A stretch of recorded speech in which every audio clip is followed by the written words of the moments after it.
Was OnlyFans a mistake? Did I ruin my life? Have I ruined my relationships, my future? Let's get into it. So, a couple months ago, I made a video talking about one of the most insane and simultaneously hilarious situations I've ever seen online. A situation that involved this creator, Fight the Beast. You could probably tell from this picture what their channel and brand was all about. Fight the Beast, help for sexual addiction, quit porn for good, recovery expert. She was basically a porn recovery coach for people, predominantly men who had that addiction. A pretty serious addiction that's only been getting more and more common nowadays, especially with how accessible it is, even from a young age. Anyways, what made this situation so insane and hilarious was the unthinkable happened, and that was that she was starting up an OnlyFans. An OnlyFans that she then went on to advertise to her own audience and customer base of addicts. A pretty sickening turn of events if you think about it, and if you haven't seen the video I made about this, be sure to check it out. But anyways, I just recently thought about her again and was curious about what happened with this whole situation, and it turns out there is an update. Quitting OnlyFans after just 9 weeks. Now, originally, I thought that it would be like an artistic side income. I don't really know what I was expecting, but I didn't expect to have two top 0.5% accounts. Top 0.5%, two different accounts, which is crazy. Essentially in a month reaching like the top of the top. And let me tell you, like that was a really chaotic emotional month for me because I went from little art project to holy F, this got really big really quickly. What was I thinking? And then I had to go through some weird financial stuff too. Like I would get anxiety if I looked at my statistics and I was like, nope, can't look at that. Like I was getting so stressed out. And then I had to figure out how to handle that much traffic, like how to talk to that many people. And there was a huge tech learning curve. Like, how do I do this? And how do I get this stuff out? And then there was kind of this people pleasing side of me that I was like, I have these fans and I'm like, oh, it was a lot. It was a lot to go through very quickly, but I did it and it was fun. And then I hit a point where I said, okay, this is what I said I was here for. I said I was here for my kids and my family. So I chose to make good on my promises. I made enough to not have to work for a while. And so then I started taking my kids on trips. Here for the kids and family. Yeah, because I'm sure all your kids will appreciate seeing their mom's content online when they grow up. Yeah, I'm not sure the kids are going to be ecstatic when they find out about this, no matter how much money you made.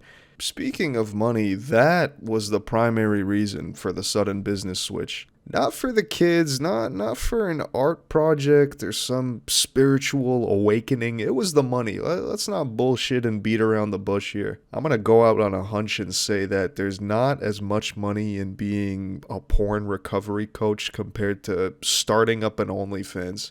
Starting up an OnlyFans with an already porn addicted clientele on top of that. I mean, it's absolutely shameless. But yeah, apparently it wasn't about the money, but coincidentally, she's quit OnlyFans only after making a ton of money. But let's continue watching. But something really interesting happened when I made that kind of money. And that was a huge transition, a very deeply emotional transition to go from 7 years of survival mode, single mom, having had some really crazy, very hard circumstances, a lot of stress, a lot of struggle, a lot of working my butt off, to working my butt. Anyway, sorry.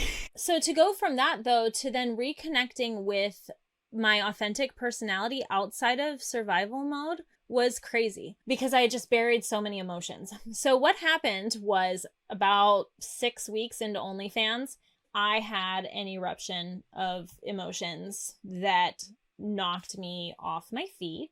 And that's why I've been completely off the radar the last 3 weeks. I was able to finally pause and look at my life in a way that I hadn't. And then I realized, oh crap, like I have some pains that I have to work through now. I have emotions that I have to address because I'm financially able to, and I've always had good finances. It's not that I was broke before, but I didn't feel secure. OnlyFans gave me enough income to where it passed that threshold where I was able to just be like totally at peace, totally safe.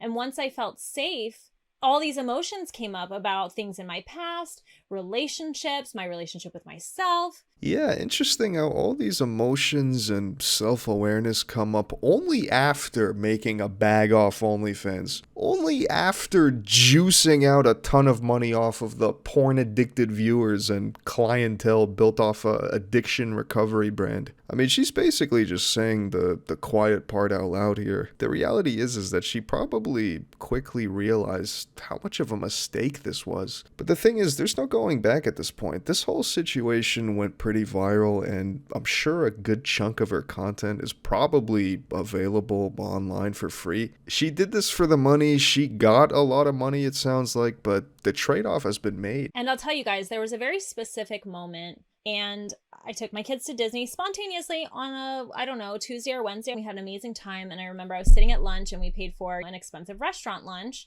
and it was my favorite foods. It was so good.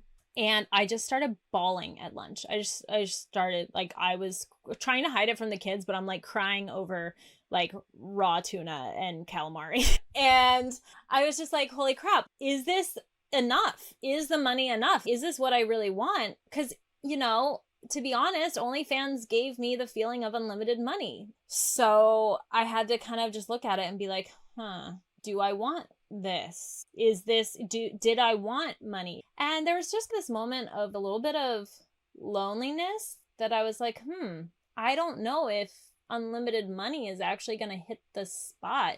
It's going to give me luxury and time with my kids, maybe, but it didn't really hit the spot. It didn't fill all the holes. And I was able to just be self-aware of that. Also, earlier that week, something had happened and I'd gotten emotional over content, and I had like a moment of post-nut clarity, and then the Disney stuff. And then I have since put a pause on making new content until I get those emotions sorted. It didn't really hit the spot. It didn't fill all the holes. It didn't fill all the holes. I mean, who could have imagined that starting up an OnlyFans and posting pictures and videos of yourself online would have led to being unhappy? All while being a mom and having kids, not to mention. I mean, it's one thing if you're going to start up an OnlyFans and go into that line of work if you have no kids, don't plan on having any kids. But once you bring other lives into it, it's almost kind of selfish, in my opinion, because it is going to directly affect them in the future, and most likely your relationship with them too. Anyway, I don't think that the whole experience was a mistake. I think that this is something that I needed to experience. It's so nice for me to be out of survival mode. I really appreciate that. And if I'm going to be single, that's a really nice way to be single. I'll be single with a lot of lonely men on the internet. We can be single together, I guess. But another goal with OnlyFans was that I wanted to see if sexual healing could come to people through reaching them where they're at. And that's been something that's been really cool to see play out, because I've received so many messages from people saying that my content changed their life, that I was able to cure something deep inside of them. So I think at the end of the day, there was healing for some people that needed it. And there was definitely healing for me. There's definitely been healing for my kids. I mean, they don't know what I do. Yeah.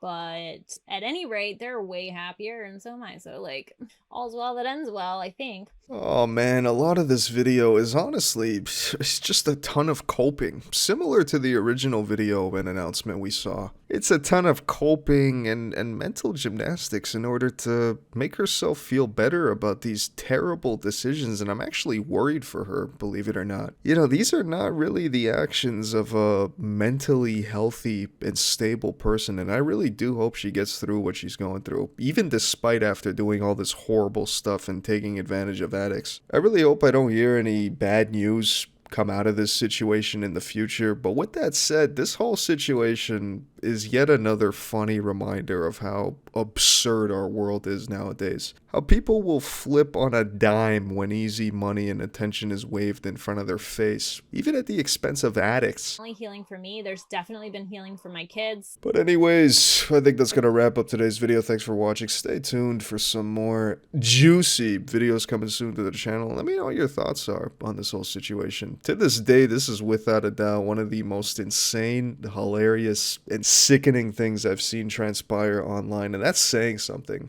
I mean, this is this is absolutely shameless, but unsurprising, sadly, in the year 2025. And I wouldn't be surprised if she returns to juice out some more money out of these addicts in the near future. And if she does, I'll make another update video on it. But let me know what your thoughts are. Leave a comment. Peace. It didn't really hit the spot. It didn't fill all the holes.